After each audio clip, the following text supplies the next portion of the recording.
Hi, how's it? We're in the next part, so please go gauge your bearings to figure out what in the world we were talking about, to figure out what's going on here, okay? In the previous part, I was speaking about these writing softwares, these script spewing out softwares at the prompt of a command that you enter in from your keyboard, like Writer, Chat, GPT, and Jasper. And I was speaking about how it is that they're the tantamount of ill-gotten gain. Do you understand? And how people should be careful how to use them. I highlighted how it is that, yes, we are in this world. We're not of it, however. And because we're in this world, we also have to be innocent as doves, though shrewd as snakes. So we can't entirely ignore the AI revolution, and we can't also entirely not benefit from it or capitalize on it. But we need to look at artificial intelligence as Christians, the way that, for instance, when Google was on the scene initially, when it came on board, Google was not a replacement for our minds. Google was just this crank cat, like, please move. Google did not replace our brains. It just made our research easier. It, simplified. It made it such that we took less time to find what it is that we needed in order to bring together what we needed to piece together. It made our deadlines towards our essays less daunting. Yes, that's what Google did. It also broadened our understanding, broadened our sources of information, and so those who loved to learn would then be in a position to learn a lot more. Hence why currently the kids of this generation, the Gen Z and the ones after them, that's why they have so much more information in their understanding than we did when we were coming up, and so on and so forth. As we go back into the baby boomers, it's because they're growing in an information age, and that is something that has also been prophesied in God's word in the book of Daniel. He said that in the last days knowledge will increase, and kids these days know so much more than we did because we had access to just a prescribed set of books that were in our bags for school, and that's all we had. Whereas kids now have got this internet, wealth of information. And if they are hungry for understanding, they can be super knowledgeable, super young, in a way that we just never had the opportunity. So there are benefits to all of these things. Remember, this is still God's earth, albeit the God of this world being Satan and him running amok like a bandit. We nonetheless belong to God, and this earth is his, and the glories and mercies on it are ours to capitalize on and feel blessed by. Do you understand? So innovation of human beings is God-given. The scriptures, it is written therein that God, the glory of God is to conceal a matter, but the glory of man is to search it out. So innovation is our glory. Do you understand? We search out what God has concealed. So therefore, when we find things out, it is because God has given it to us to discover. He has given it to us as a glory. So artificial intelligence is a discovery. It is an innovation, meaning that since we are still not in hell, we are still on earth, we are yet to be eternally in a dark space that has no glory of God in it at all. It means that every human innovation, there is a positive to it still. Until such time that we get to, of course, the end of the ages where the mark of the beast is just the be-all and end-all of a satanic innovation, and God said, don't take it. He warned us against it. Every other innovation, if at all, God has not expressly warned us against it and said, don't do it. We can find good in it because we are in an earth that still has the glory of God all over. Remember, rain falls on both the wicked and the righteous. Therefore, it is irresponsible of the righteous to avoid AI and allow themselves to be made archaic, frankly, in a world that is ever progressing, and the industrial revolutions are still, evolving. And here it is that we still want to maintain a 20s mindset. We're just going to get left behind. We have to catch up with the times, but we also have to be godly and biblical about it. So I am here to try and help people use within the Christian faith who want to stay faithful to God this innovation that is largely nefarious in a godly way by being shrewd as a snake, though innocent as a dove. We maintain our godliness in it all. Do you understand? We maintain our godliness in the midst of it all, however, also highlighting the perils that could be faced by many if they are not discerning and avoiding the nefariousness of it too. Cool. Beans, I don't know, the Bible is still here in front of me, so I feel as if I'm reading notes, but I'm actually just speaking out of my mind here, from the top of my mind, which is also another thing. Like, I was given this mind by God. Why in the world are we trying to stop using it? And it's funny, the guys who innovated AI are the big fat chunky brains behind this lazifying technology. Do you understand? They worked like dogs, using the big brains that God gave them to make society lazy. It's just so counterproductive. I don't even understand it. It's like you're smart and you innovated something that's going to make people more dumb. No, we need to try and magnify the glory of God in humanity, not decrease it. And AI is a massive threat to that. And ultimately, it's going to culminate to a point where God is going to have to take his church out of the way and allow AI to take you over. AI is largely likely what under heaven is going to be that thing in the brain or in the right hand, the mark of the beast. It's probably going to be, spearheaded by AI. It's likely going to have a back end of it being in artificial intelligence.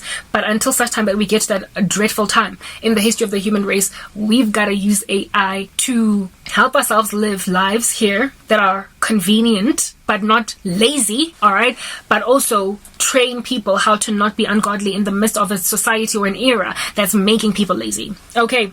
Very well. Guys, there are revivals breaking out in the US. I've come across that information online in universities. Like, kids might be the ones targeted by this insane agenda, but they are getting reached for Jesus. Meaning, it's not yet over. Like, there's hope. There's hope. So these very people that are being given so much more information and they have got access at their fingertips to being lazy and still millionaires, they are still choosing Jesus. They're choosing not to go with the grain of darkness. So we gotta have hope because they got hope. The Lord is a lover of our souls, guys. He knows how to counteract every era's cultural fails. He knows how to counteract them. And I'm out here trying to encourage people to be on that boat, to be on board with that particular agenda, with that particular rhetoric. I apologize.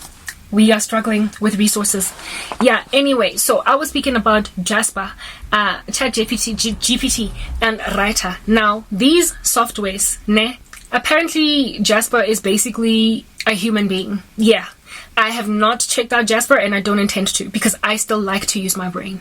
I also have not taken up the advice to go on Writer because it is apparently better than ChatGPT, because I was shocked with goosebumps out of my mind with what ChatGPT can produce. So if Writer has got better ability to spew out information or a whole script for you than ChatGPT, and I found ChatGPT to be frankly violently excellent, I don't want to see what I don't want to see what Writer can do. I also don't want to see I don't want to see what an artificially intelligent human being looks like. I don't want to see what the infusion of AI into human beings looks like.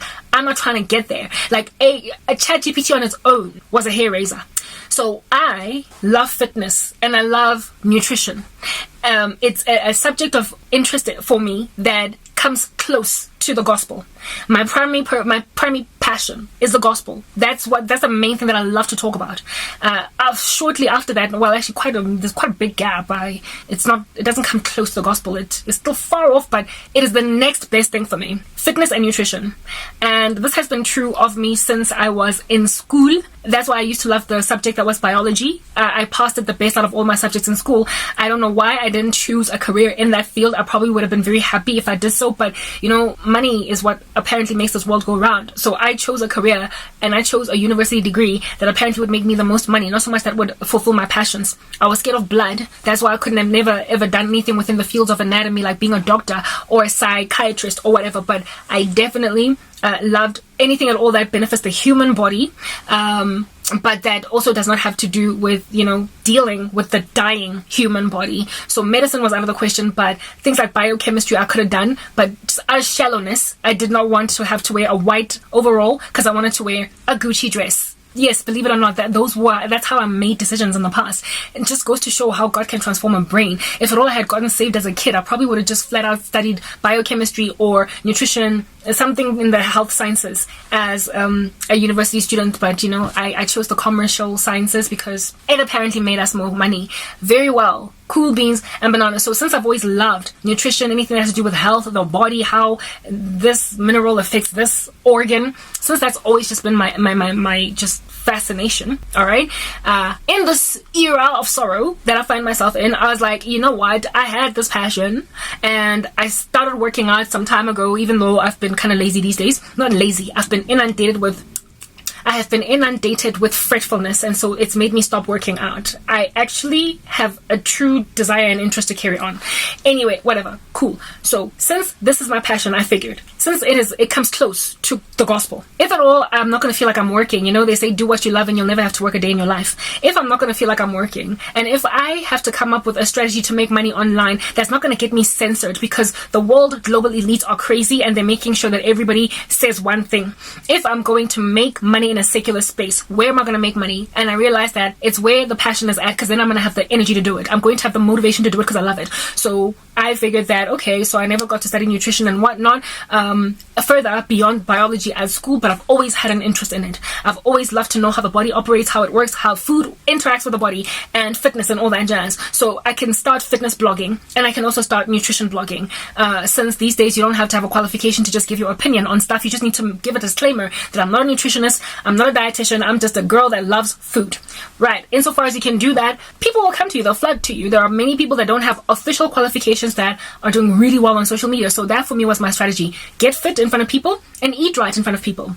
And then share how this food is interacting with the inside of you. But you see, because I have not studied an anatomical reaction to food since high school, I need information. If at all I'm going to write a compelling piece, a convincing article on why you should incorporate chia seeds into your diet, I need to find out, from sources that I would find online. So I used ChatGPT to do that, to get the nutritional information that can help me build a bodied argument in favor of apricots, in favor of raspberries, in favor of strawberries, in favor of cabbage or whatever, right? And why this is beneficial for your health in terms of fitness as well, how it's going to benefit your strength training and all that jazz. Okay, I could not just come up with this stuff from the top of my brain. I had to study it from experts and then paraphrase it in my own content. And I had this idea for a minute already. I have been checking out content for a while. I'm just naturally very drawn to it.